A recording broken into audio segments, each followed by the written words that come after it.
CinemaJaw is sponsored by Overcast, an independent podcast app that embraces the open world of podcasting instead of locking it down. No exclusives, no premium content, no paywalls. Just a great podcast app for everyone. Get it for free in the App Store.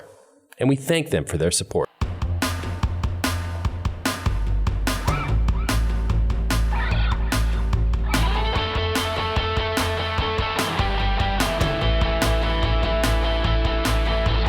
You're listening to Cinemajaw, the greatest movies podcast ever, recorded on location at Cards Against Humanity in Chicago. My name is Matt Kay, and with me is Rod, the movie guy, and sitting behind the glass is producer Pat.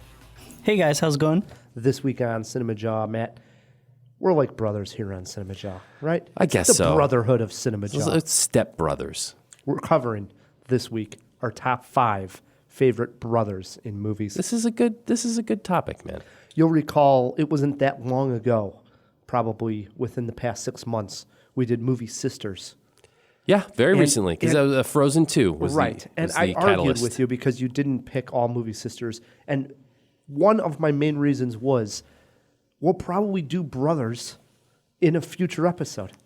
I told you that, and here we're doing it. Well, listen, and Jawheads will recall this wasn't that long ago. I do like to have fun, do a little interpretation, but after you told me your reasoning and I sat down and actually thought about it, you're right, Ryan.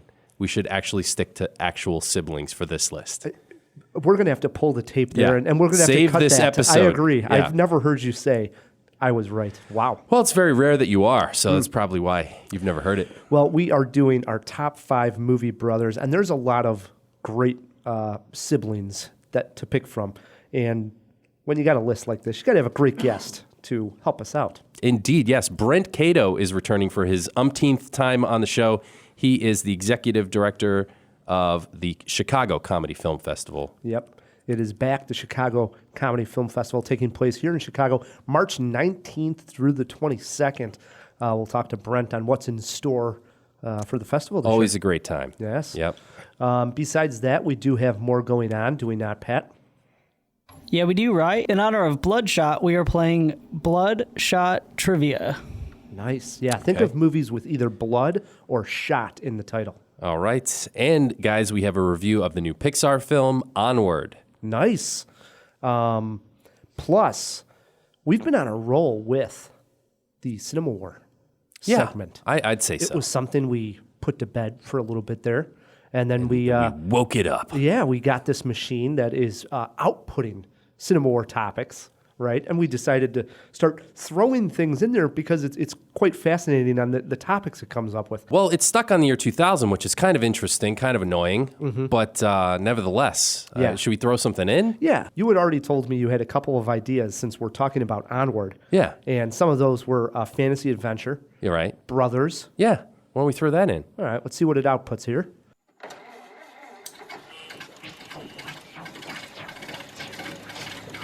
All right. Go. Yeah. It's moving. Yeah, moving. I like it. It's making some sounds. Something's happening. And here comes that smell. Here comes that damn smell, Matt. I thought that was you.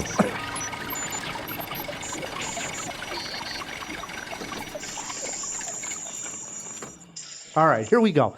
See, I like this. It's outputting a lot here. It says in the year 2000, there was a fantasy adventure film called Dungeons and Dragons. Oh, yes, there was. That starred one Marlon Wayans. Part of a famous set of brothers. Marlon Wayans. Uh-huh. Where's this going? It says here, since you are covering brothers this week, how about this for a CinemaWAR topic? Who is the better Wayans, Damon or Marlon? Oof. Wow. That is a topic. Well, I would take Damon personally. How about you? I would actually take Marlon. All right. Let's do it. CinemaWAR. Wow. Wow, that machine's getting smart. It really is. I hope that Brent knows his Wayans. He's going to have to weigh in on this Wayans battle. Plus, before we bring in the guest here, it is Pixar month. Let's start with a Pixar fact. This has been a blast already. What do you got for us, Pat? All right, this week's Pixar fact. In order to reach the widest audience possible, Pixar regularly makes tweaks to its films when introducing them to international audiences. In the case of Inside Out, they made a lot of them. 28 graphic changes to 45 shots, to be precise. We learned that some of our content wouldn't make sense in other countries, director Pete Docter explained. One notable example is the veggies Riley finds distasteful. If you watch the movie in Japan, instead of turning up her nose at broccoli, Riley refuses to eat green bell peppers. Another change is the sport being played in Riley's dad's head.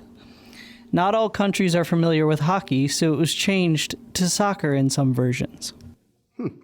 Boo. I say boo.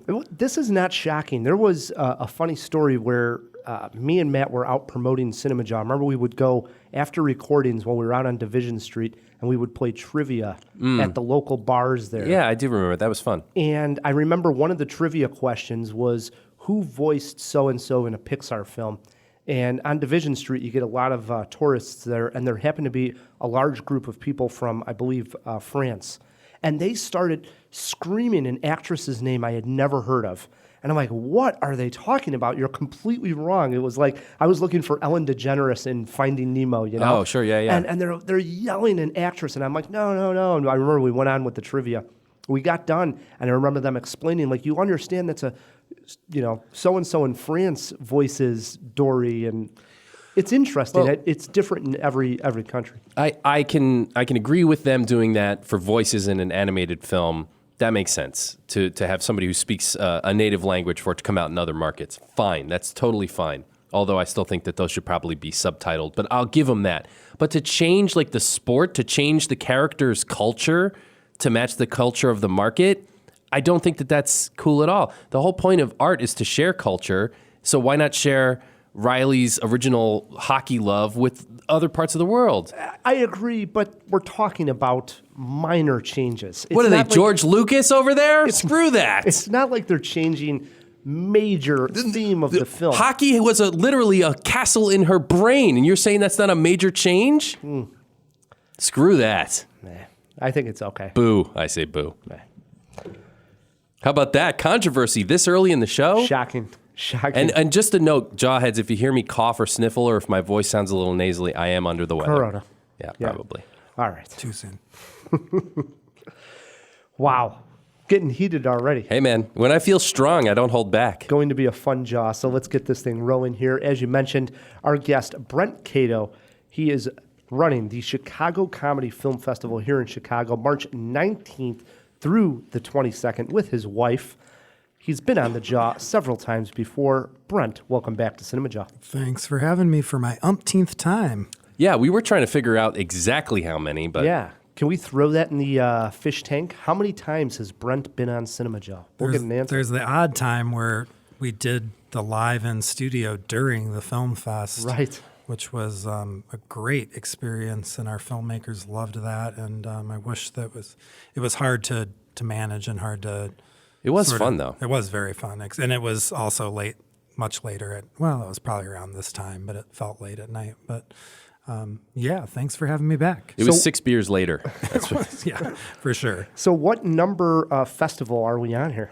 This is the 10th iteration. Oh, hey, Yeah. Number 10. Well done. it's an accolade. That's a milestone. That is a milestone. I wish that we were much like your upcoming milestone for Cinemajaw. I wish that we had planned it out a little bit better, but I'm going to take the air out of everyone's sails and spoil this. But, I have a new kid. We have a kid. Yes, so it's like congratulations. Big congratulations, we can't man. plan a 10-year anniversary when we're, going through the daily stuff with our new son. Well, that's what interns are for, right? Yeah, but they can't plan big things. They can do the little things. We do. We have a great group of interns, so it's the 10th, but we've always been just building things little by little, and this will be another thing. And when we get to 15 or 20 or 25, then we'll really go all out. You know what you do? I'll solve this problem for you, Brent. You go to Cafe Press or any of the other print-on-demand T-shirt places and just make the logo with 10th anniversary underneath it.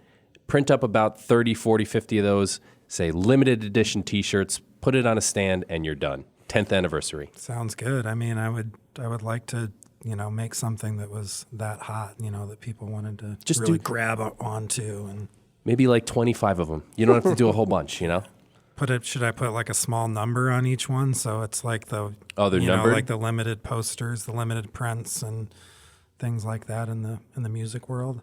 Yeah, that's a good idea. Just with a Sharpie on the tag. Well, I'll get with our interns and have them. There you go. So, being someone who runs a festival and seeing the changes, how it evolves, what are we seeing trend-wise in the comedy film world? Because I know things shifted towards YouTube series. What are you seeing out there, Brent? I mean, we get a lot of great short stuff, shorts. We've been sort of, I'll say at the forefront of getting short things. We were one of the first film festivals anywhere to do web series, and that was like 2011. So there's definitely a lot of short content that's really popular.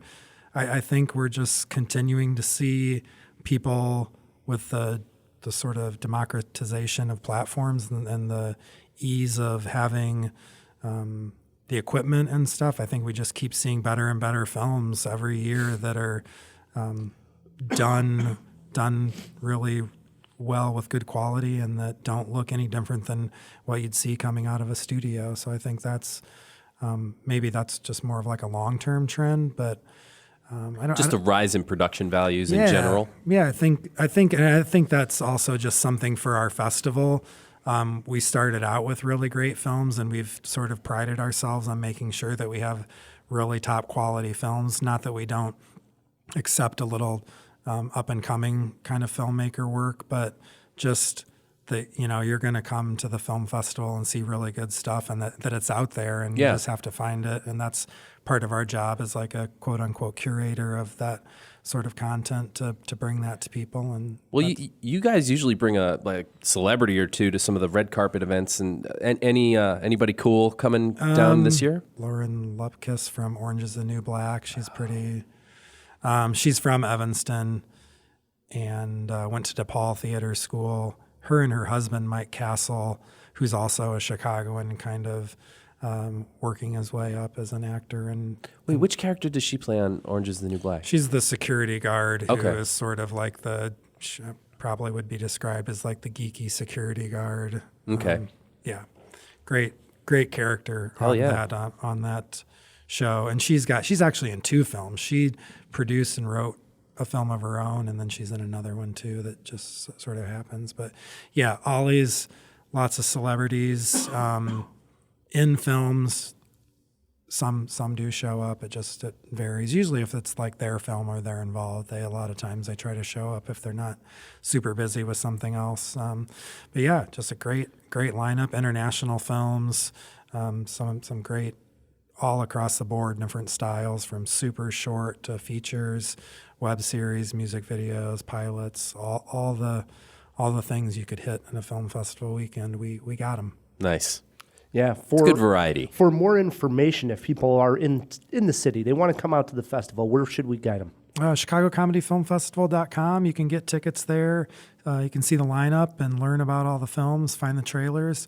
And just come on out. It's at Columbia College, 1104 South Wabash, down in the South Loop, and Thursday through Sunday. This is a good one for networking too. So I was going to say, if you're in the area, this is totally worth attending. Like we mentioned, there are some celebrities, but a lot of the filmmakers and stuff. I've met some really interesting people at this. Mm-hmm. Yeah, definitely do great networking and have a lot of filmmakers coming in from LA and New York and elsewhere that it's good to meet with. But for sure, like a lot of the Chicago comedy film community and people that are, have just worked on something or are getting ready to work on something. So it is for sure a great networking opportunity. You hear that, Pat? You should go to this one. Okay. It's a man of many words over there. Unbelievable, Pat. And for the jawheads that want to follow you on Twitter, should we guide them to your Twitter handle? Yeah, my Twitter handle, mostly I'm doing most of my stuff through my film production company now, Flowfield Films, at Flowfield Films, pretty much everywhere. And then the film festival, just the normal, Chicago Comedy Film Festival on Instagram, Facebook, Twitter. yeah, that's where you can find me and us, and those are the main accounts. Do it, Jawheads. Check them out. Absolutely. We're celebrating Pixar here all month, and I'd like to put you on the spot here, Brent. Do you have a favorite Pixar film? So, I mean, I'm going to have to become a Pixar expert now that I'm going to, be showing. You're a daddy now. Yeah. I'm as a recent uncle, I've gotten a little bit of a taste of it, and I have realized that I don't know what is what on a Pixar film, but one that I've seen and I really like, and it has a unique perspective, I think, is Coco. I really like that one. I think that it's diverse. I was just reading that it's the first, I think it said all Hispanic cast to reach a certain milestone at the box office. So, and I think it's, it's a good story. It's about music, Day of the Dead, all that interesting stuff. It's got and it's probably one of 5 that I've seen. They're all high quality, though, so it's tough to pick one. But that's a damn good one. Being a new father, have you already started giving thought on what the first film you'll show your son? The first film that's just there, or the first film when he can digest it? First film that he can digest. Ooh. So that one, that's one that you gotta, I mean, as my wife and I would say, well, we'll show him our films first, and then then he can work his way up, I guess. No, I haven't thought of that. I have not movies. I've maybe had some TV shows on in the background that just very early on when it was kind of 24/7, just watching your son. But yeah, I remember those days. Yeah. The first month or whatever, when it's just like up all the time, or between the two of us up all the time. So I haven't. It's tough. It's going to have to be kind of age appropriate. Age probably. 6 is when I did Star Wars, so it's the long wait to get to age 6. But when it's there and you're showing your son Star Wars, it's a damn fine moment. I'm not going to, at age 6, I'm not going to show him Train Spotting. Right, yeah. But I will at 16 or probably younger. I know, yeah. My older kid is starting to get to that age where I can finally start showing him some more adult movies, and yeah, it's cool to get to like show them trains. I'm not going to show them Train Spotting, but like, scarier stuff. Train Spotting 2. Yeah, there you go. Much more family friendly. Love it.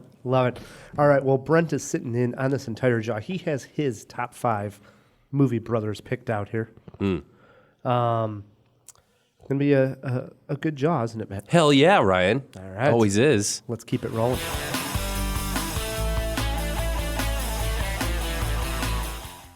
These days, when you hear the names Chris Pratt and Tom Holland have a new film out, you assume it is the latest from Marvel. Not the case. The two stars have lent their voice to the new Pixar film, Onward, a film about 2 brothers, a film about discovering magic, a film with a gelatinous cube. Matt and I jumped in our Cinemajaw van and drove to the theater to see if Pixar still has some magic to offer up in their storytelling. That's okay. I have a gift from your dad. He just said to give you this when you were both over 16. No way! It's a wizard staff. Dad was a wizard. What? Your dad was an accountant. This spell brings him back. For one whole day, Dad will be back. What? Back to life? That's not possible. It is with this. I'm gonna meet Dad. As we learn early on, the world of Onward used to be filled with all kinds of magic. However, as time has passed and items were invented, magic was pushed to the side and forgotten. We meet the Lightfoot brothers, Ian, a shy high school student, voiced by Tom Holland, and his older brother, Barley, a boisterous, big-hearted goofball, voiced by Chris Pratt. Their father, who had passed away when they were very little, has left them his wizard's staff. Upon receiving this, they try to cast a spell to bring their father back for a day. The spell is cut short, so they only get half the result they were hoping for. Now, they must go on a quest to complete the spell and have a little father and son time. With over 20 films under their belt, it is now safe to make this statement. Not all Pixar films are created equal. Better yet, not all Pixar films seem to have the full resources behind them from the get-go. Onward has a lot of things to like, and we're going to get to those, Matt. But while watching it, I felt like I was watching a middle-tier Pixar film. The story is not as realized. The adventure of it feels watered down. Matt, am I crazy here, or does Onward feel weaker than other pivotal Pixar works? Ryan, I hate to say it, but you're not crazy. This movie feels as though it suffered from some bad testing and editing after the fact. And since that fact we learned earlier in the show, maybe they're just trying to change things for different markets. There's no way that what we got on screen was on the page. It's not a terrible movie. It's just that I expect something more from Pixar, and it ain't this. The premise is quite clever, and we get a sprinkling of Weekend at Bernie's, which I thought was really, really smart.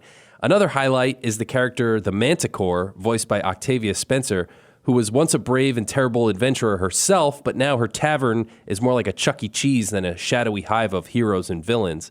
Also, I like how the film ended. It was very satisfying, even if the journey could be a little contrived at times.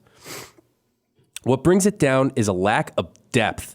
Perhaps this will take multiple viewings, but I just didn't get that world richness that I have from an Inside Out or even a Cars, frankly. The world they inhabit, so interesting, only gets lip service and the briefest of explanations. A zoom out there would have also just been great. Also, I'm just going to go ahead and say that someone in casting must have mixed up Chris Pratt's headshot with Jack Black's. Much to the movie's detriment, Pratt is okay at best as the bumbling Barley. Last, the animation, again, it's good, fine, it's fine, but nothing here blew me away. Nothing was new. No envelope was pushed. Meh. So, Brent, do you think it's fair of me to expect more from Pixar? Well, I think it is fair because their track record, right? They brought this upon themselves by being so excellent in those first, 15 or so films when you look back at them. They've had some duds. Now, yes. Let's say the first 10. I mean, it was just hit after hit after hit after hit when they came out of the gate. And all of a sudden it started to become this idea around town that, well, they can't make a mistake. And eventually they did. Brave. Yeah. Well, you could pick a lot of worse than Brave. Now, I think Brave was really the first kind of chink in the armor. No, I wouldn't go there. No? Cars 2. Cars 2 was after Brave. Throw it in the fish tank, will you? Chronologically, I'm pretty sure it was. Okay, we'll see. But anyways, I don't want to get hung up on that. But so I think you're fair in the assessment of saying that you want more out of your Pixar. You hold them at a high standard.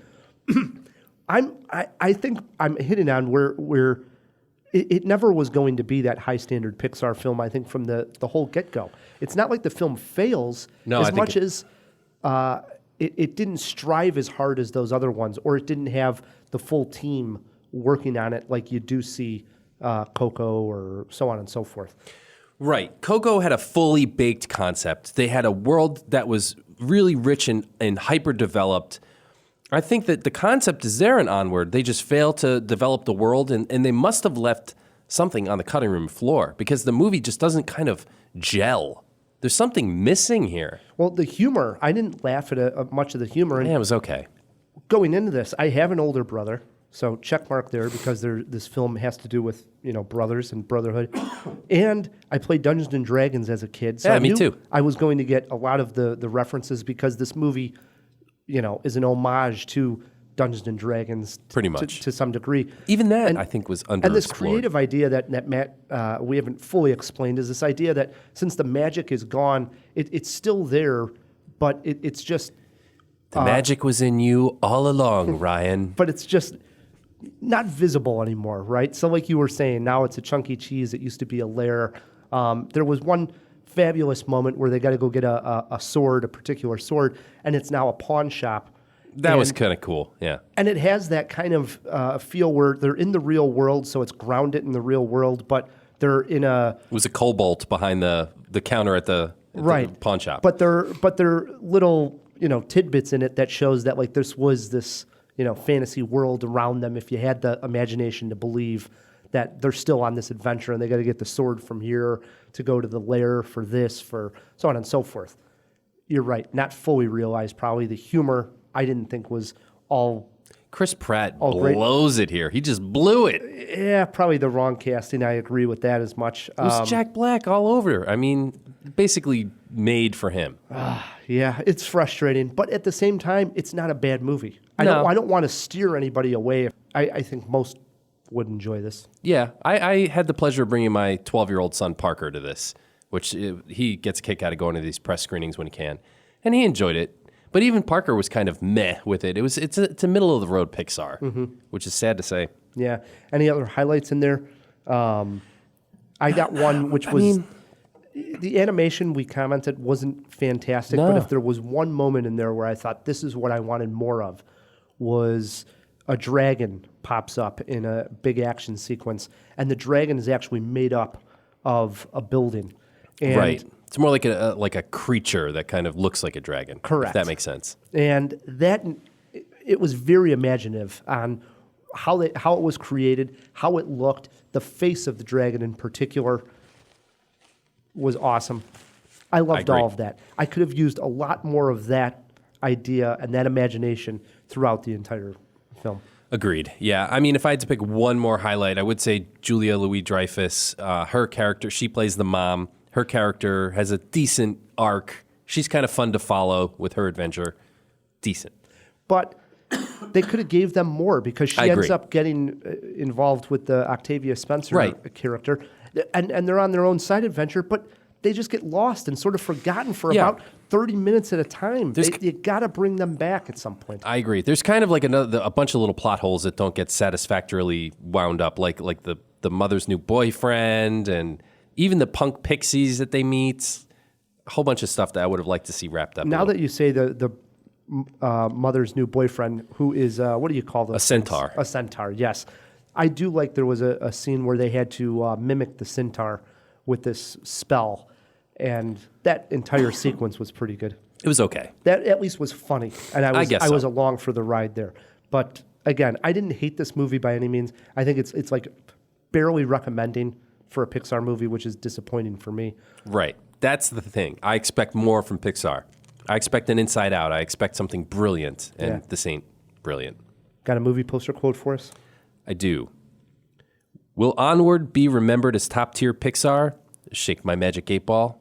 It's not in the stars. I went with, we find some magic here, but just not enough of it. You're poo-pooing my quote? I didn't poo-poo. Okay. How many Jaws? I give this one 1.5 Jaws. Wow, you are tough. I'm going 2.5 Jaws. 2.5? Yeah, it's a slight recommend. I mean, I might be recommend. convinced to go ahead and give it 2, but dude, 2.5. That's 2.5 generous. Jaws. No, it ain't there. You were touched at the end. It did have a good ending. See, It sticks the landing, I that suppose. gave it the extra half jaw. All right. The theme of brothers is so hard in this one. We went in, I was joking before we hit record, we went in thinking we were going to do father-son relationships. Then after seeing the movie, switched gears and decided to do top 5 brothers because brotherhood in this movie is the theme. That is what it's all about, It for really sure. is. Yeah. So that is our top 5 this week. And Brent, I don't know, do you have a brother? I do, yeah. Older? Younger? Younger. Younger. So you're the older. I'm the older. The wise. I'm the elder. Did you like torment him and bully him when he was a kid? Yeah. How much older are you? We were way too close in age, like a year and a half apart. So that's, and you know, he hit that point maybe when I was 16 and he was 14 and a half when he was much bigger and stronger than me. I think you've told me this before. Probably, which now it's great, but at the time that's a balance of power shift, right? Like so, and he's a crazy weekend warrior athlete who like rides like 100 miles in a day On a bicycle? Yeah. Oh, wow. He's intense. Well, this is I good. like to be in shape, but Right. he's intense. He's still like, physically fit, more physically fit than I am. I like that all three of us have brothers and have the relationship in mind as we go into this list. Was it an easy list for you to come up to, or did you have trouble narrowing it down? I had trouble narrowing it down only because, this is my umpteenth time on the show. I wanted to avoid the easy ones that I thought you all might pick. I wanted to, like I always try to do, I wanted to try to find movies that had resonated with me personally beyond the brother relationship, films that I remembered from the past or that had some sort of personal meaning to me. So overall, it wasn't that difficult, but narrowing it down was a little difficult. But we'll see if we have any crossover and there's one in here that, it's just going to send one of you two into a real tizzy. Oh boy. Probably Ryan. I can't wait. You're getting us started. What do you got sitting at number 5, Brent? Number 5, From Dusk Till Dawn. Ooh, the Gecko brothers. Gecko. George Clooney, Quentin Tarantino, directed by Rodriguez. Just a good one to get us started with. This was like at the height of Tarantino's directing prowess, sort of early on directing prowess, and he came out, just as acting in this, which I think he did a really good job. He did a great job. Yeah. Probably his best acting role. Yeah. And, this has now been turned into a TV show, or was. I'm not sure what the status on it is. But a great movie. Has the extreme violence there that I'm not a huge fan of, but everything else, it's a great story. A good one to be told in the sort of action, light horror drama or genre. Tom Savini plays Sex Machine in this movie, the guy with the gun that pops up from his codpiece. And he was actually the guy that did all the special effects makeup for the early slasher films like Friday the 13th. A legend in the SFX makeup world, nice. Tom Savini. Yeah. All right. That's it. That's all I got for this, That's it. That's 5. That's a great one. All right, so swinging it over to me at number 5, Ryan and Brent, I have 4 brothers. 4 brothers that were incredibly influential to me. When I first came across this movie, I think I was about 10 years old, maybe 11 or 12, somewhere in that neighborhood. And the brothers' names were Leonardo, Donatello, Michelangelo, and Raphael. Just terrible. Just terrible. The Teenage Mutant Ninja Turtles, Wow. and I don't think it's terrible at all.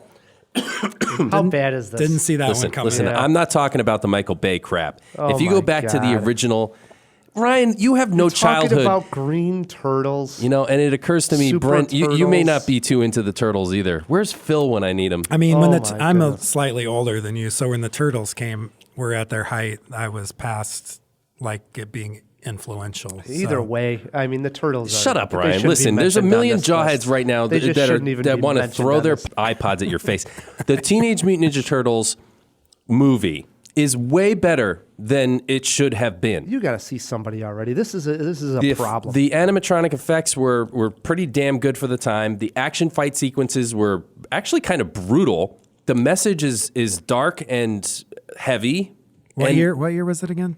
I wanna say 96? 89, I want to say. 89? Oh, wow. Throw that. Throw it in the fish tank. Yeah, just I don't in know case. for sure. Let's find out. I mean, I love the Turtles. I put this one at number 5 unapologetically.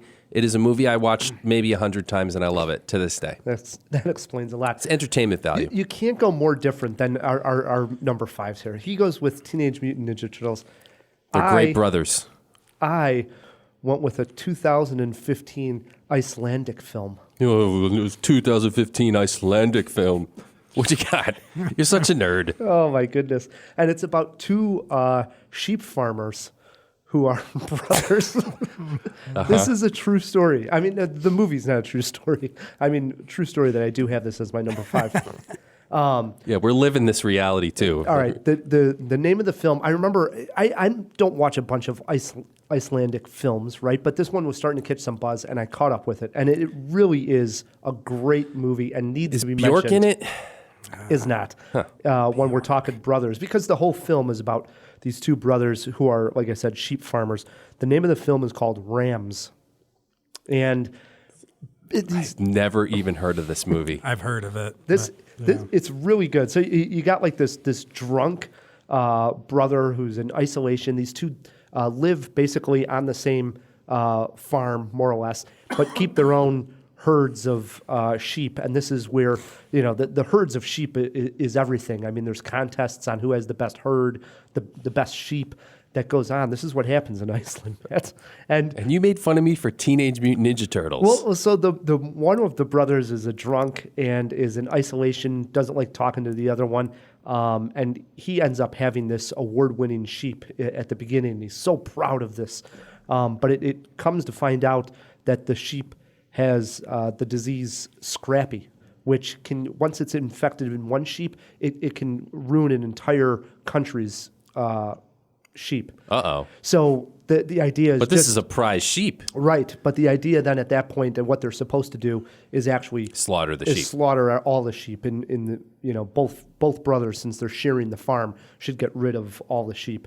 But really, it's a metaphor because neither of them are married or have offspring, and killing off the sheep becomes this metaphor for the end of the bloodline of the brothers, right? And eventually, one of the brothers decides to hide some sheep, and this is what brings the two brothers together. It's a great movie. It's an odd movie for jawheads out there looking for something completely different. Rams. It's good. I wouldn't recommend it if it wasn't good.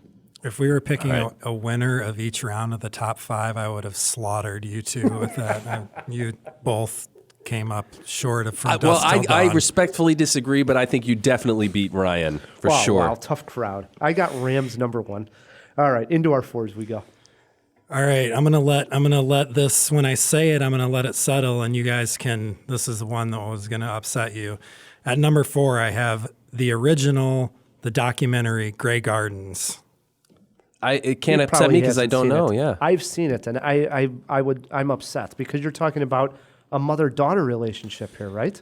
Yes. Who are the two brothers? The two brothers are the filmmakers who are the Maisel brothers, who are actually seen in the movie because it's a cinema verte sort of approach. One of the most influential documentaries of all time. And I'm not faulting the film. I love the film.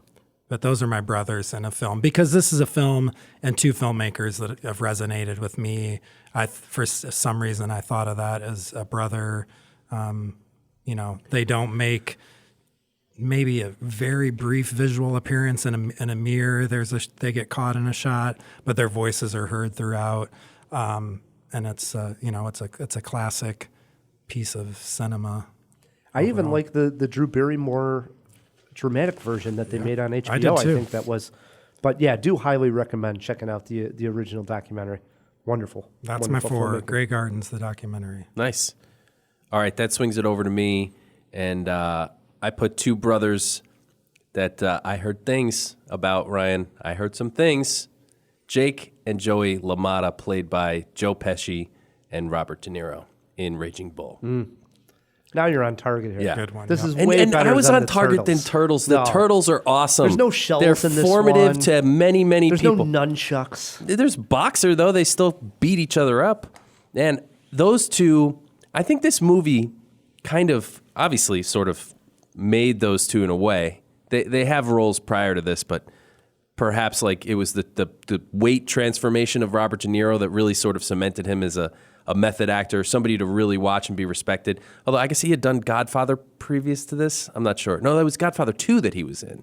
Anyway, doesn't matter. Still would have came out before this. But Raging Bull, man, Pesci and De Niro in this movie just show us everything that we just got again in The Irishman. They're just absolute titans, and to see them together on screen, it's like peanut butter and jelly. They're not real brothers in real life, but they play brothers so well. Their relationship is just palpable. I don't know. You can feel it. It jumps off the screen. It's a great one. There's no doubt about it. Yeah, definitely would have. It was one of those that I sort of avoided because I thought it would be a popular pick. Yeah. My number 4 came out in 2007. And when I give you the brothers here, two fine actors, but I don't know if you see them in your minds as being brothers, but it really worked in this film. The actors here that played the siblings are Philip Seymour Hoffman and Ethan Hawke. And they got together and made one tremendous movie entitled Before the Devil Knows You're Dead. And this is Sidney Lumet's, I believe, his last film. And it is about, get this, two brothers who hatch a plan to rob their parents' jewelry store. And this is partly because their parents aren't sharing any of the wealth with them, and they want some of that money. They come up with a plan that they think is foolproof, and they're going to rob their own parents' jewelry store, not show them that it's them. And of course, it goes completely haywire. The film is broken up to show the storyline from various different parties involved in the robbery on what they were doing on that particular day. I remember you telling me about this movie. It jumps around, so you see exactly what the parents were doing, what Ethan Hawke was doing leading up to this, what Philip Seymour Hoffman was doing, and how it all collides at this robbery that just goes awry. It's fantastic. It's thrilling. It's funny. It's sad in some ways. Dark. Can't recommend it enough. What's the name of it one more time? Before the Devil Knows You're Dead. Okay. That's one I'll check out. There you go. Not those sheep farmers or whatever.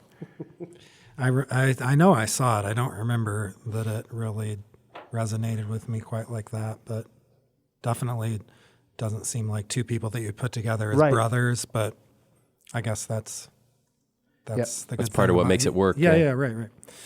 All right, I'm going way, way back here for my third pick, back to the 1950s and back to something that obviously I wasn't alive, but it was something that came to me through film school. East of Eden, James Dean's first movie, where based on East of Eden, the Steinbeck novel. One of the storylines of the novel follows the Trask family and three brothers. So I remember this movie as I had a professor in film school who showed a lot of these movies from that time period and got me interested in all the James Dean movies. But I became particularly enamored with him, like many people, because he's the prime example of a cool ex-Hoosier, which I am too. So I'm an ex-Hoosier, not a cool ex-Hoosier. So great movie, one of the top, a classic piece of cinema. Three great brothers, based on a great novel. So there we go. I have to admit, a film I have not seen. No. You either? No. I wouldn't have seen it if it wasn't for geeking out in film school. I am going to catch up with this one, though. I am going to catch up with it. Yeah. James Dean is somebody I need to catch up with totally. I've seen some Marilyn Monroe stuff, but I never caught up with the James Dean stuff, so I got to check it out. Yeah, I mean, the good thing about James Dean is there's only three. It's easy to catch up. Right. There's only like three things. Sadly, and then a few, good documentaries or biopics that you can watch, and that's about it. But he's kind of fits that role of sort of an American icon and a tragedy and all that stuff. Nice. All right. For number 3, I have two brothers played by Norman Reedus and Sean Patrick Flannery. And Willem Dafoe was also in this movie, as well as Billy Connolly, Boondock Saints. You guys seen this? Oh, yeah. Yeah. I'm a huge fan of Boondock Saints. But speaking of documentaries, I think one of the things that continues to make this film so interesting and relevant is the documentary about Troy Duffy, the filmmaker, who after making Boondock Saints is kind of a classic example of letting your success get to your head and went off the deep end. There may have been some other issues going on with him at the time. I highly recommend checking out the documentary. It's almost better than the movie, and I love this movie. Obviously, it's number 3 on my list. Can't remember the name of the doc, though. Throw it in the fish tank. It's about the making of Boondock Saints and the filmmaker in particular.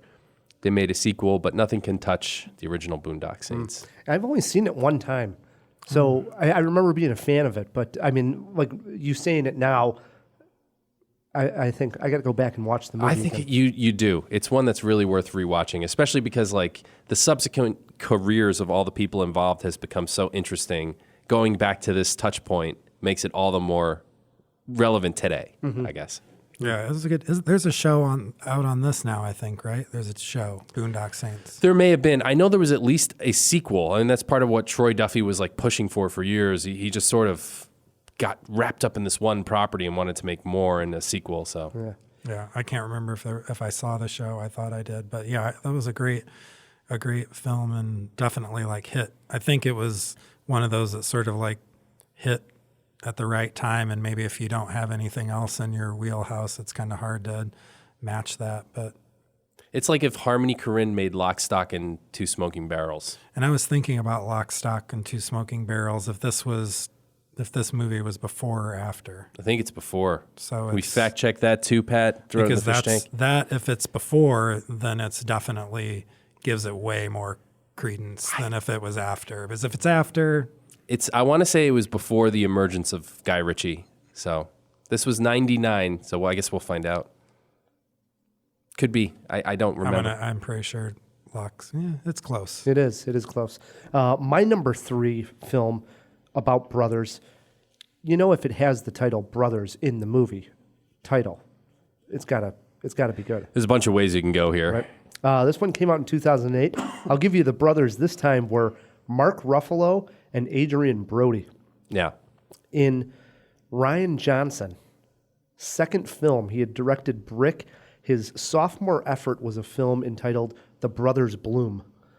And they play brothers that are orphaned that turn to a world of conning people. And it starts when they're just young kids. So it's actually pretty cute. Yeah. And the whole film actually revolves around the reason why they were trying to do this con was so that the older brother could get the younger brother to actually talk to kids and girls. Well, eventually now we catch them when they're older, and it's Mark Ruffalo, Adrian Brody, and they decide to do a con on a rich heiress played by Rachel Weisz. Mm-hmm. And, of course, she's a complete goofball in this movie, which makes it hilarious because she's a wild card that they didn't see coming. And you don't know who to trust. And eventually she gets in on the next con, and you get this nice little team together that, stir up something rather big. And it's a really touching ending between the two brothers that really made me think of it for this list. I don't know if enough people have seen The Brothers Bloom, but I do recommend it. Have you seen him? I've seen it, and I saw I saw Brick. Something about the filmmaker and his style doesn't really resonate with me very well. But Did you see Knives Out? no, is that his? Yeah. Oh, I didn't. You're know gonna that. love Knives Out. Yeah. I've seen the hype about it. I guess I didn't really realize that was his work. But Yeah. I've seen those two, and I remember Brothers Bloom. But I'm with you kind of on Brothers Bloom. It didn't grab me either. It's like an okay for me. But I'm a fan of Rian Johnson in general. I definitely, as I go into my number 2, was looking really hard for movies that had brother in the title. And I was also, I'll save this for the end and come back to it. I don't want to spoil any of your other ones. But for my number 2, this is a must watch for all filmmakers and all screenwriters is Adaptation. Oh, yeah. Absolutely. Perfect. I also went down a rabbit hole a little bit of trying to find an actor who played, both roles as a brother or something. But this is one of my favorite movies, and Nicolas Cage as the Kaufman brothers, and just so much. Well, they gave the Oscar to a fictional character. Yeah, so much meta layers in the whole thing. Yeah. And Spike Jonze is a great director, and just there's so much to this. And I think that, again, it's kind of one of those easy, light must-watch for like a filmmaker, screenwriter, just like the lighter side of being part of the industry and sort of the writer's block and all that stuff. But it's got a good other stories that go, It does. go with it. It's and like what an a onion. cast. You got What a Meryl cast. Streep in there, Chris Cooper, obviously Nick Cage, dual role. I Yeah, agree. double Nick Cage. It's fantastic. You had me at double Nick Cage, frankly. All right, back over to me at number 2. I have 2 of the most iconic movie brothers in history. Dustin Hoffman and Tom Cruise play the Babbitt brothers in Rain Man. I figured this would come up. I think what it is for me, because it is a cliche at this point. The movie is iconic in the sense that you'll see it painted on the walls of movie theaters when you go up the escalator. That's what you see. But it becomes really touching at the end. That's what it sort of got me when he finally realizes, and spoiler alert for a 30-year-old movie, so he finally realizes that he is the Rain Man, that his brother was his hero, the one that protected him. It was such a moment, It got me. That's like a good father-son story, like gets you in the feels, and that's harder to do with brothers. But Rain Man knocked it out of the park. Just knocked it out of the park. And the whole journey of him originally picking up Dustin Hoffman and having those annoyances early on, just going along to getting to the point of, really caring for him and having that brotherly love finally come through. It's fantastic. It really is. It's a great movie. Tom Cruise equally as good in that as Dustin Hoffman, I think, as the straight guy. I would say sure. I mean, that's the time when he was really putting out some good acting movies before he just kind of became a action hero cliche stunt of himself. dummy. Yeah, right. Exactly. Yep. Tough movie. The time that came out, I kind of feel like it was sort of what was the word you used of what it has become? A cliche. Yeah, I mean, it felt, I remember it, I probably would have been 20 when it came out or so, that it was it felt like a cliche of itself at the time, really quick, just because of the hype around it. The hype and the making fun of the Rain Man and using that as like a device to be funny, like for kids. And it did seep into sort of the zeitgeist. Yeah. Yeah. So I definitely thought it was another one that would come, one of a few that would come up for sure. Yeah. My number two, I mean, if Brent can have brothers, making a movie qualify as one of his picks, I might as well have one as well. But it's brothers on screen as well. This one came out in 2017, but just this past year, the Safdie brothers made big noise when they made Uncut Gems. But in 2017, they teamed up with Robert Pattinson, and they made Good Time. And I've been recommending this movie a ton because now everybody's seeing Uncut Gems, and they're like, oh, I love this movie. And I say, go back, they've got other films, but if you just want to see something, it's streaming on Netflix now. You can watch Good Time. And in here, Robert Pattinson and actually Benny Safdie, who is one of the directors, plays his brother. And he's a mentally challenged brother who he goes to get out of this learning center and right away takes him to rob a bank. And it seems Pattinson's just flying off the seat of his pants. Seems like they're going to get away with it, but the ink dye from one of the packs goes off, and all hell breaks loose.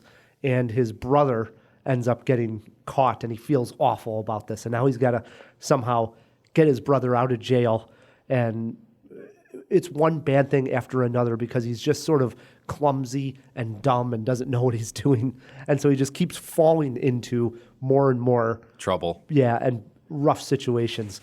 It's funny, it's thrilling, it's that same type of energy that Uncut Gems produced, where it's a feverish energy while you're watching the movie. So if you saw that, Jawheads, and you enjoyed it, do check out Good Time. It's right up there with it. I loved it. Pattinson is underrated. Oh, he's extremely underrated. He's probably deserves way more due as an actor. It's a good film. I don't remember what year did it come out? 2017. Fairly recent. Yeah, I watched it. I think that it seems like it did have maybe like almost too frenetic of an energy that it's like hard to watch at times. If I'm thinking right, or maybe it's just frustrating, the sort of idiocy of some of the things that happens. That happens to him. That was my number two. Good Time. Into our ones we go. What do you got sitting there, Brent? All right, number one. This is more maybe for what the movie, how I feel about it, but a great one of the great directors, and this is the Royal Tenenbaums, Chaz and Richie Tenenbaum. Ah, good one. And this movie is. I was wondering when Wes Anderson would come up. Yeah, he had a few. He sure did. Great brother movies, and this one is, just a classic, special to me. One of those that I remember seeing at the time and thinking, I want to make movies, one of those kind of things. I think I mentioned that with at least one movie in my top 5 every time, like just the thing that you saw where it's like, I want to create that kind of stuff. And wonderful movie. I mean, most people have probably seen it, so there's not a lot to build out on, but yeah, great family dynamic, great characters. That's what he's the best at. And I was also thinking that with a lot of these sort of auteur directors that this kind of stuff he creates would be so ripe for television, but he's sort of stayed away from that, which a lot of those kind of directors have. But I mean, this, the kind of worlds that he creates are perfect for like TV, today's TV, smart TV. Right. With high production value budgets. Yeah. No doubt. Royal Tenenbaums, Richie and Chaz Tenenbaum, number 1. I like it. At number 1, first I want to say, when we did our sisters episode, I forgot to shout out my sister. So I'm going to shout her out again because I feel bad. She's my only family member who listens to every episode. So Jenny, thank you. Thank you for listening. And since we're doing brothers, I got to say, Jeff, who doesn't listen to my show, shout out to my brother. Screw Jeff. Yeah. But I started my list with a group of brothers who support one another and hold each other up, and their success is completely due to their relationship as brothers. Even if you poo-poo the movie, Ryan, you have to admit that that's true. At number 1, I put a relationship that has become toxic, and one brother is pulling the other one down. There's an attempt to heal that damage, to reverse it, and I'm talking about American History X. Edward Furlong and Edward Norton. I like this one. Yeah. Why do you think I'd poo-poo it? No, I mean, you poo-pooed my number 5. Oh, okay. Yeah, with Teenage Mutant Ninja I Turtles. see. If you're talking brothers, you got to talk about the Turtles. Yeah. But you also have to talk about American History X. Top-tier film. There's so much here. It's still, sadly, very relevant with the racial message in the movie. But it's also a lot about the brother relationship because he sees the influence he's had on his younger brother and how he's taught him that this hate is cool and this group of skinheads can be his family. And his brother started to turn to that while he was in jail. And while in jail, he sort of, finds a different way of thinking about things and tries to pull his brother back. And is it too late? It becomes the crux of the movie. And it's a damn good one. And I don't think we even get the answer to that question. So it kind of leaves you haunted, wondering what would have been. It's a movie I've seen a bunch of times, even though it's a difficult watch.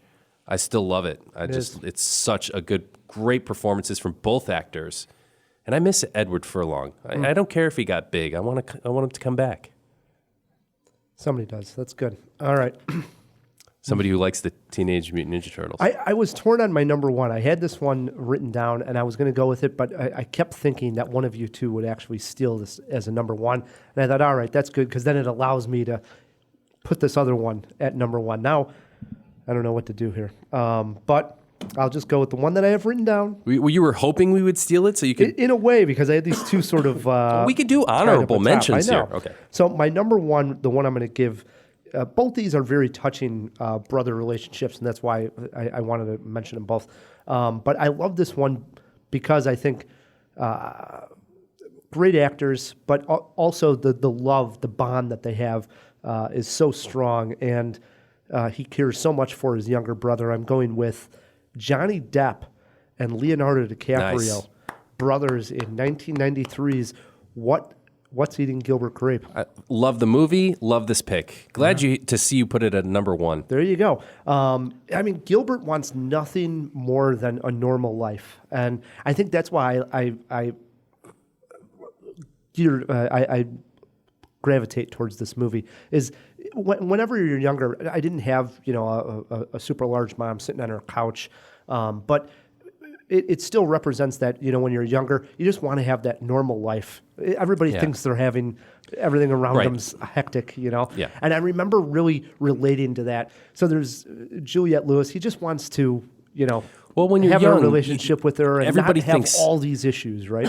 Everybody thinks their family is weird when they're a kid.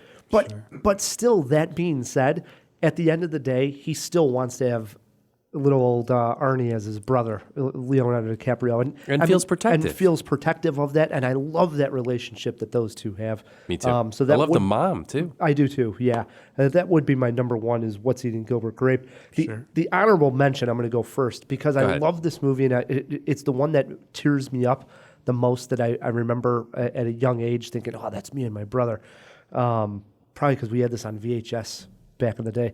I'm going way back, 1984, I think the movie came out, Red Dawn. Oh, yeah. Great one, dude. And the brothers here is Charlie Sheen and Patrick Swayze.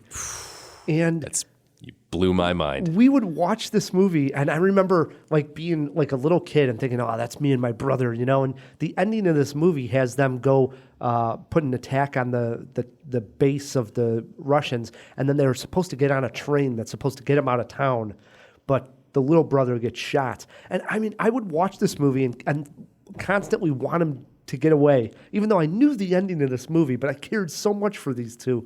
And of course, just him holding his younger brother. Swayze. Just so emotional. Even talking about it now, let me have some water. It's a good one, man. Yeah. Yeah. So those were my two Wouldn't have top picked, ones. picked that. I wouldn't have thought of Red Dawn as a brother movie. I mean, I know the movie, and I think of it more as like, war movie, war games movie. But Wolverines. yeah. Yep. I love it. Any Are we other- doing our honorable Yeah, mention? what do you guys I got there? I got a list. I did have Boondock Saints on my list. A recent movie that's out, Hell or High Water. Oh, that's a good one. The Fighter, Boys in the Hood, a movie that was at CCFF, the Chicago Comedy Film Festival a few years ago, called Last Sparks of Sundown, which is a feature about two brothers and their parents die and they take over their kind of castle estate in England. Great, funny film.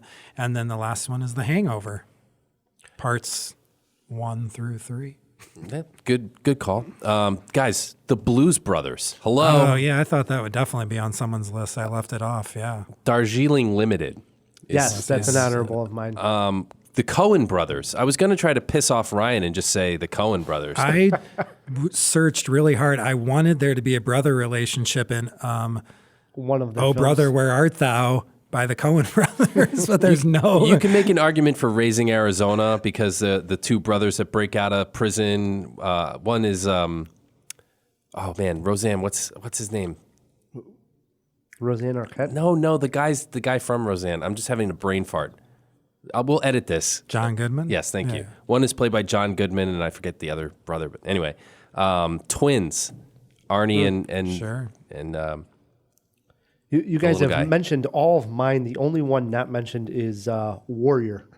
This was the MMA fighting movie Yeah. where the two brothers end up fighting each other at the end. It's touching. it's Marky especially that moment. Mark, isn't it? No. No, okay. You're thinking of the That's fighter. the Fighter. Oh, yes. There's a lot of movies that, I found, like a lot of biopics that you could have maybe went with where it's like historical brothers, but I didn't really go with any of those. I didn't think they were that meaningful, but lots of great choices depending on how, big the roles of the brothers are in the film, like you're saying with Raising Arizona. Or If we missed your favorite movie, Brothers, and you have Twitter pulled up, shoot us a tweet at Cinemajaw, or you can always email us feedback@cinemajaw.com. What we're going to do here is take a break. When we come back, we have a CinemaWAR looking at who is the more talented Wayans, plus some movie trivia is going to be played. Stick with us. Hey, Rye, remember how I was telling you about that I use Jiffy to fix some of my pipes? Jiffy on Demand? Jiffy On Demand, yeah. It's this app that's a sponsor of the show. Basically, That Jiffy on yeah, Demand. that's the one. You pull up the app on your phone, and within a few taps, you're connected to a professional, licensed, bonded handyman, plumber, carpenter, you name it, electrician, et cetera, et cetera.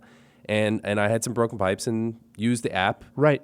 And To they great can- success. So I've been thinking, like, what's something that jawheads might need around their houses? Like, we all have this one thing in common. If you're listening to this podcast, you like movies, right? Sure. So I was thinking, you're a guy who just built his own home theater, right, Ryan? That's right. You probably need a shelf, a nice shelf, not just some crappy one from IKEA that you put up with L brackets and it looks terrible, but a nice shelf for you to put all your DVDs on. That's fantastic. Maybe some movie memorabilia. But I can't hang a shelf. I know, you can't even use a hammer, right? That's correct. But with Jiffy On Demand, you could get the right person to come in that day and build you a shelf, or at least look at it. I just pull up this app, Jiffy On Demand, and I'm able to find a handyman that would just hang shelves or something along those lines as well. Maybe you need to wire the speakers, or, I can't put the TV up on the wall because it's going to fall off and break the TV.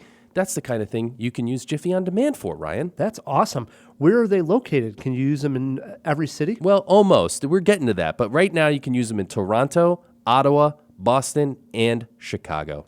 Sweet Home Chicago. Jiffy On Demand's the way to go. Right. And if you use the offer code CinemaJaw, you get $25 off your first Jiffy job. So you probably have a loose wire or a screw that needs turning, something around the house right now. Get it done. Save $25. Use offer code CinemaJaw. And we thank Jiffy for their support. Jiffy On Demand, you're the best. Let's all go to the lobby. This week, in honor of Pixar Month, we revisit a great scene from what could be their best masterpiece, Inside Out, when joy, sadness, and bing bong enter abstract thought. I know a shortcut. Come on, this way. Oh, I'm so glad we ran into you. The station is right in here. After you. Joy. What?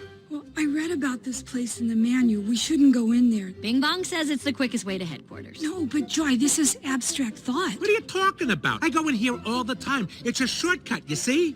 DANGER, shortcut. I'll prove it to you. Look at me. I'm closer to the station because I'm taking the shortcut. Let's go around. This way. Almost there. If you want to walk the long way, go for it. But Riley needs to be happy. I'm not missing that train. Bing Bong knows what he's doing. He's part dolphin. They're very smart. Well, I guess. The sparkling drinks are just dandy. The chocolate bars and the candy. Hey, Jawheads, it's Matt here with the first riddle of 2020. We're just about ready to wrap this one up. You guys have until March 17th to email us the correct answer at feedback@cinemajaw.com. And here is the riddle. I am almost as ancient as the relics I used to dig. I have loved a princess, a bartender, one who works, and one who may not have been real. I was a swinger long before Austin Powers, but I settled down with someone who had dancing babies. You'll never catch me. Who am I? Shoot us your guesses at feedback@cinemajaw.com, and one lucky winner is going to get a Blu-ray of Queen and Slim, among other prizes like CinemaJaw stickers and swag and all kinds of good stuff. So, do your best. And we are back on CinemaJaw, hanging out with Brent Kado from the Chicago Comedy Film Festival, taking place right here in Chicago, March 19th through the 22nd. It's always exciting, right? I mean, right at the start of the fest. Yeah, very exciting. Very, planning all the stuff, getting all the filmmakers organized, and seeing all the actors, and kind of at year 10 thinking back to like some of these people have been alumni and been in multiple films, and just all the looking back at things about how things have progressed and where some of the people from year one are now, and just those sort of quote unquote like success stories. It's great, but it's also it's a very frantic time. Again, for the jawheads that may want to participate in the Chicago Comedy Film Festival, best place to do so online is? Yeah, ChicagoComedyFilmFestival.com. Come on down, Columbia College, 1104 South Wabash, in the bustling and happening South Loop, and plenty to do around there. There's actually restaurants around these days, and it's a great neighborhood to investigate and then see some comedy films. There you go. Yeah, I highly recommend this one. And what about filmmakers out there that may want to submit even for next year? Can they do that at the same website? Yeah, through that website. We'll open up submissions here soon. We also are doing, we probably haven't talked about this on the show since the last time I was on, but we also are now doing the LA Comedy Film Festival. So that's obviously branching out. Yeah.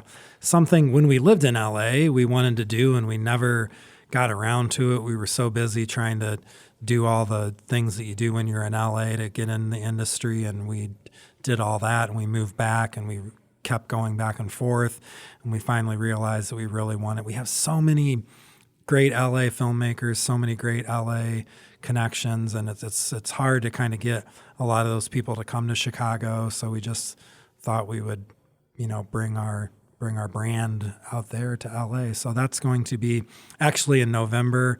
So we're excited about that. And submissions are open for that now. So if you're a comedy filmmaker and you have a finished product and you're listening, check out the LA Comedy Film Festival as well. And I think, I'm not sure what the exact web address there is, but, just Google LA Comedy Film Festival. There you go. Yeah.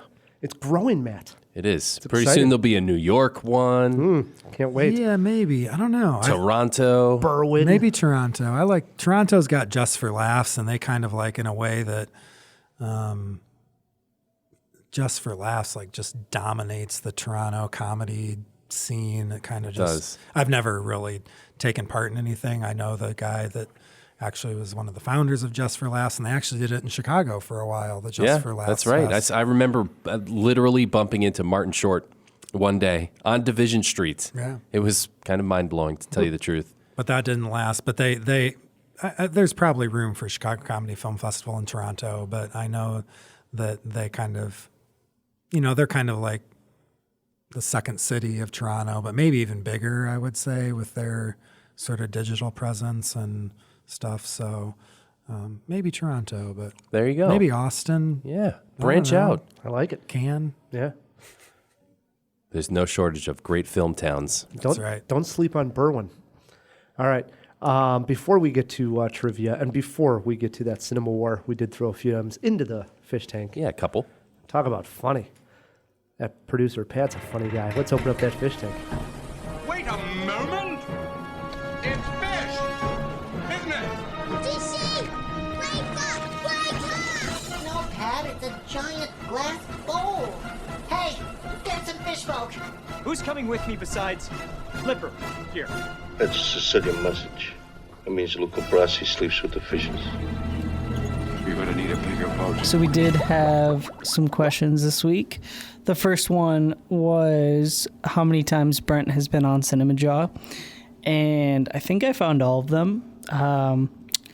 From what I could find on the website, he's been on 5 episodes so far. This being his 6th, then. Yes. Nice. So those were episode 144, 164, 210, 301, and 377. There you go. It's a lot Very of good. That's a lot of Brent. Yeah. And then also the special episode one. So this, 6.5. 6.5. There you go. Yeah. I know Rye likes the halves in his ratings. So the second question was, which came first, Brave or Cars 2? Brave came out on June 22nd, 2012, and Cars 2 was actually before that on June 18th, 2011. Okay, fine. Thank you. But, it was a sequel. Nobody was expecting much. Brave was an original I was Pixar. right. That's all I care. You were so sure that Brave came out first. I told you it didn't. All right. The next question was, when was Teenage Mutant Ninja Turtles released? And it was released on March 30th, 1990. Oh, what a terrible So day. early 90. I was pretty close. I said 89. So what a terrible day. Bite your tongue. I would have been a little too old for it. I would have been 16-ish at that time. So Okay. I was a little younger than you, yeah. I don't remember if it was like a kids focused movie or if it was like a cool for everybody kind of movie. Well, probably it was the for former. Matt Kay. It was for Matt Kay. It was definitely for Matt Kay. It was a movie made for I still Matt have all my turtle action figures, guys. It's not a joke. Not a lie. The next question was the name of the documentary about Troy Duffy, and that was Overnight, and it was released in 2003. Good documentary. I highly recommend Overnight. it. Okay. It's pretty wild. And the last question, last but not least, which came first, Lock, Stock, and Two Smoking Barrels or Boondock Saints? Lock, Stock, and Two Smoking Barrels was released in 1998, and Boondock Saints was released in 1999. That's too bad for Boondock Saints. Kind of takes away a little bit of its cachet, but It does a bit. It does a little bit. But they're different enough, I suppose. it It's very similar in tone. Yeah, I mean, there's a lot of similarities there. I have to rewatch them both sort of back to back to remember from then. But There we go. Now everything, Pat? Yep, that was all. Jump back in there. All right, will do.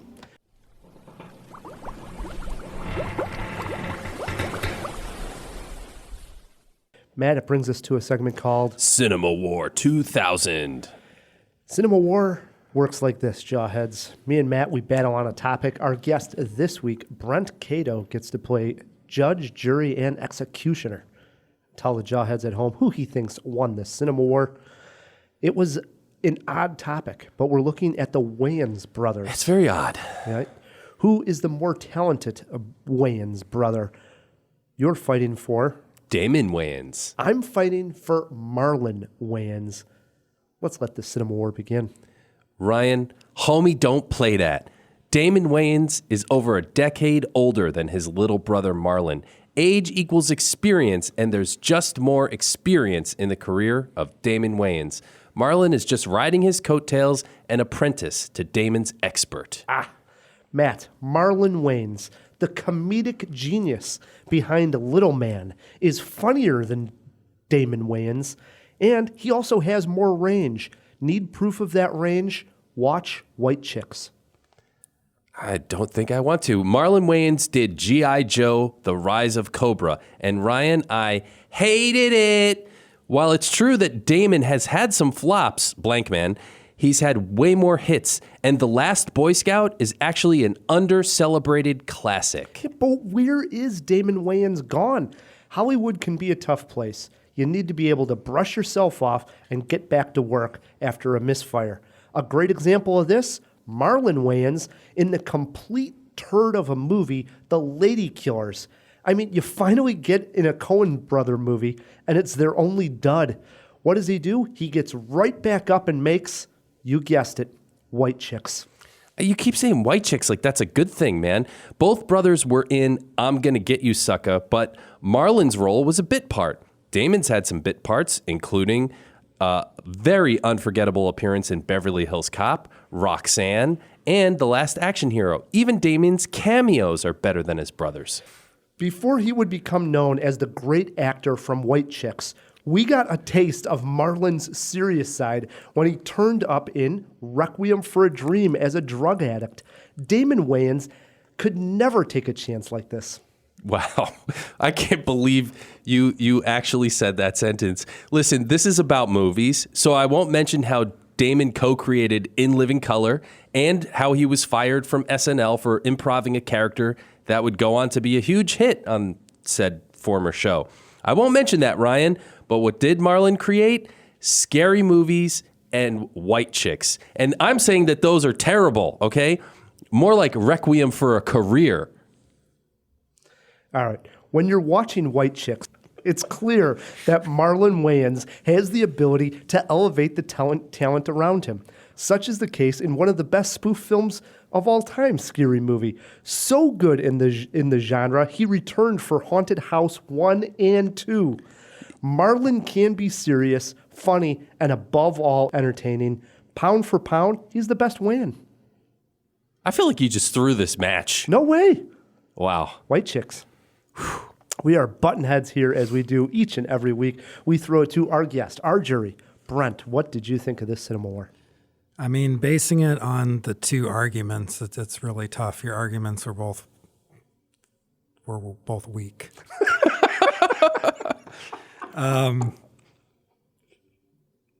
They're both these two particular brothers of this very prolific family. These are the two that have done the most.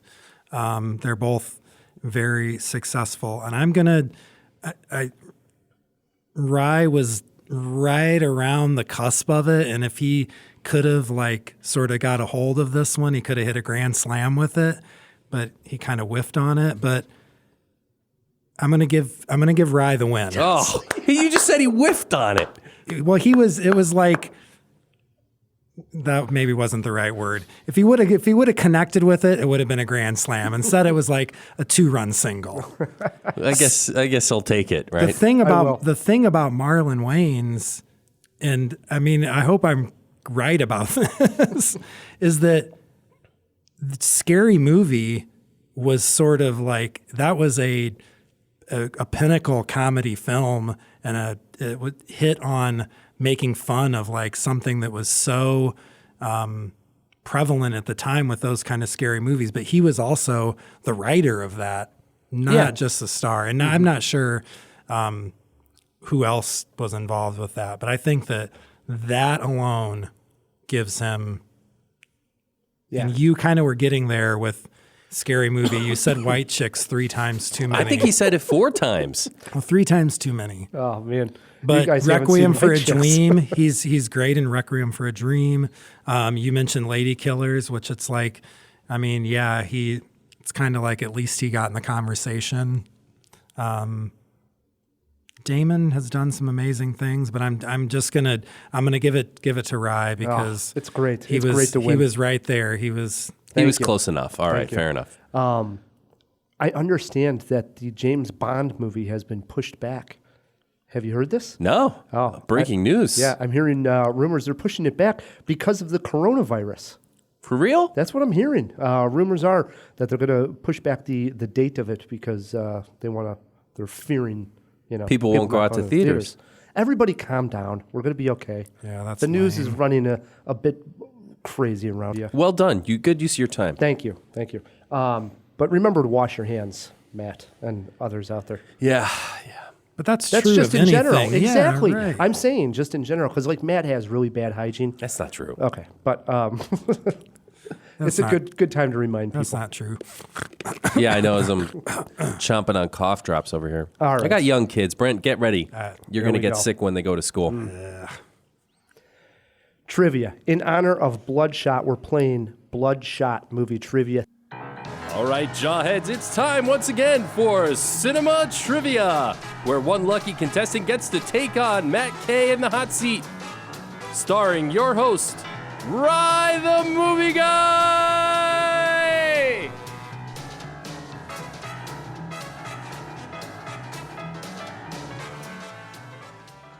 Think of movies with either blood or the movie or the word shot in the title. Brent, you're our guest. You get to choose if you want to go first. Let Matt go first. There are steals, and if you get hung up on any questions, you get 1 trip into the fish tank for a pick-me-up pat. Out of my 6.5 visits on Cinemajaw, trivia has been one of my worst. I have maybe gotten 1 right each time. So I am going to just go first and get the get the blood. Get the axe swinging. Yeah, get the blood shed on. Question 1 in Bloodshot movie trivia to Brent. The first time we meet Sylvester Stallone's John Rambo was in this 1982 film. Bloodsport. Brent, how did you get that wrong? That is dude? incorrect. I would have loved to seen Rambo in Bloodsport. Oh, I'm missing what the blood. It's blood, not blood in the title or blood. Yeah, blood in the title. Oh, okay. Then What do you I guess got I'm here? not. It's First Blood. First Blood is correct. Blood or shot in the title. Gotcha. Question 2 over to Matt K. These were both supposed to be easy, so don't yell at me here, Brent. Question 2 to Matt. In 1977, Paul Newman made a hockey movie. It's a sports classic. Name it. Slapshot. Also a good brother movie, 2-0. as it turns out. It is. I think You're I right. saw that one on some lists. 2-0. Question 3 over to Brent. Seth Rogen starred with this actress last year in the political romantic comedy Long Shot. Name the actress. Seth Rogen and who in Long Shot? This one should be easy too, but I'm not even remembering the movie. What's the? No, I'm not gonna waste my pick on this one. I wouldn't even know with a clue, so I'm just gonna pass. I'll save it. I know it. Oh boy, this is not good. Charlize Theron. I don't like where this is going. Bloodbath. I think I've gotten better at trivia. It's Well, weird. 3-0. You guys Matt K. do it every week, and it's kind of like the muscle of. Yeah. But I should. I don't think I would have got any of those anyway. All right, here we go. Question 4 over to Matt. Matt, name the Coen brothers' first directed film. It came out in 1984 and starred a young Frances McDormand. Wow. Well, it's either got blood or shot in the title. 1984? Believe it or not, 1984. Coen brothers' first directed film. I mean, I honestly thought Raising Arizona was their first film. What question number is this? This is question 4. You're up 3-0. I'll You might as well pass. take a guess. Well, okay, all right. Here's my guess. Bloodsport. Brent, you got a chance for a steal Is this worth 5? Blood Simple. It is Blood Simple. Quality film, especially for a first effort. I don't even really remember it that well, but He I is on remember the the board. title. Because Yes. of the blood clue, I would have not guessed it without that. All right, it is 3-1, and question 5 is over to Brent. He can crawl right back into the game here. Name the actor who starred as Topper Harley in the 1991 spoof film Hot Shots. If you don't know it, you have a lifeline. I'm going to use a lifeline. I think Wow. I got a handle on it. I just need a little push. Pick me up, Pat. Pat, who starred in Hot Shots? Your clue for this one is Tiger Blood. Charlie Sheen. That's who I thought it was. Yep. That clue didn't help me at all. That's who I thought it was originally. That was his big 2013 social media thing, Tiger Blood, winning. Oh, wow. You don't remember that? Yeah, I do That's remember unbelievable. the thing, but I remember the Hey, moment, but not the We have a ball phrase. game. It's 3-2, question 6 over to Matt. In 1967, Matt, Robert Blake starred in this film that was based on Truman Capote's true crime novel. Name it. Well, the novel is In Cold Blood, so I'll guess that, In Cold Blood. 4-2. We need these next 2 questions here. Back over to Brent. Question 7. We all know that Daniel Day-Lewis starred as Daniel Plainview in There Will Be Blood, but what actor played Pastor Eli Sunday in the film?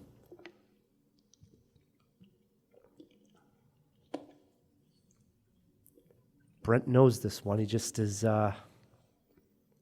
shaking his head, trying to have that answer pop into the back of the head. Too deep in the recesses. Who else starred in There Will Be Blood?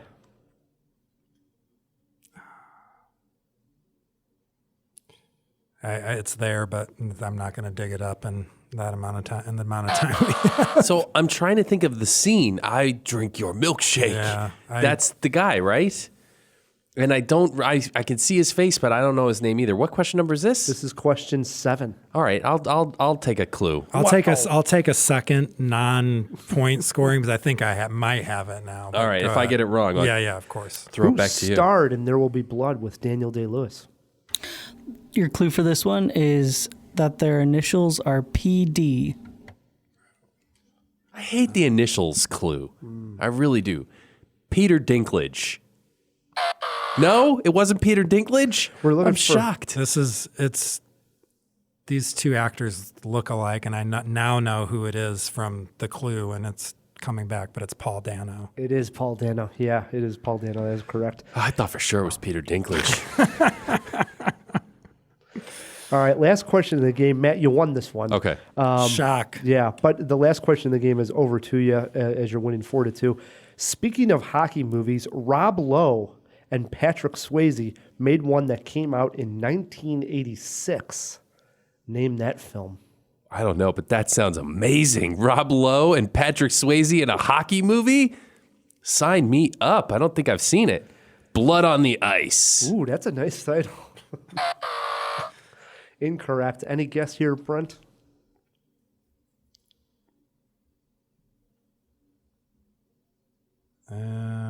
Rob Lowe, Patrick Swayze. Vaguely remember the film, but the title is, again, way too far down in there. It is called Roadhouse. Shot of Ice. Roadhouse on Ice. We were looking for Youngblood. Oh, Youngblood. I wouldn't have guessed that. No. Wow, can I get a handshake Yeah. here? Matt wins Fist this bump, one fist 4-2. bump.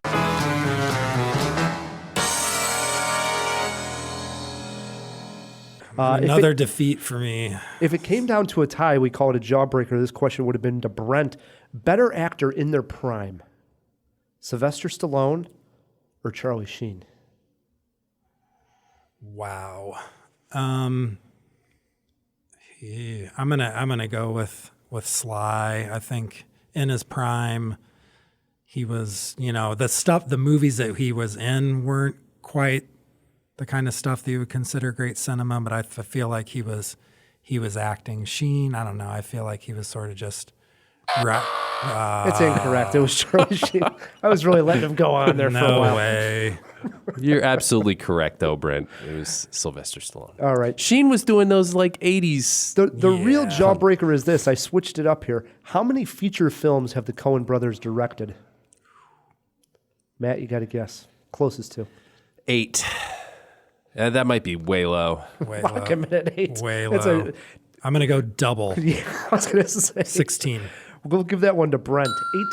18 films directed by the Coen Well, brothers. I had the 8 right. Oh, my goodness. Stick with ages, I guess we'll do.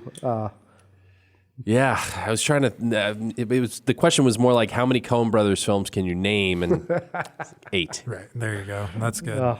Good stuff. Brings us to the end of a great jaw. And first and foremost, got to thank our guest, Brent, for coming on. Yeah, thank Always you. a pleasure. And congratulations again on the family growing. Of course, we're excited, and if you come to the film festival, maybe you'll catch a peek of him. He might be in a stroller strolling around. Nice. Never know. Got to meet this kid someday. Yeah. We also got to thank our producer Pat. Yeah, guys, thanks. It was a good time. Matt, we also got to thank our sponsors. Yeah, thanks to Overcast and Jiffy On Demand and the Chicago Podcast Co-op who help us get great sponsors like them. If you want to support Cinemajaw, please leave us a review wherever you're listening to this podcast. While you're there, click subscribe. One extra button helps us tremendously. Until next week, I'm Ryan, the movie guy. I'm Matt Kay, and keep on jawing about the movie.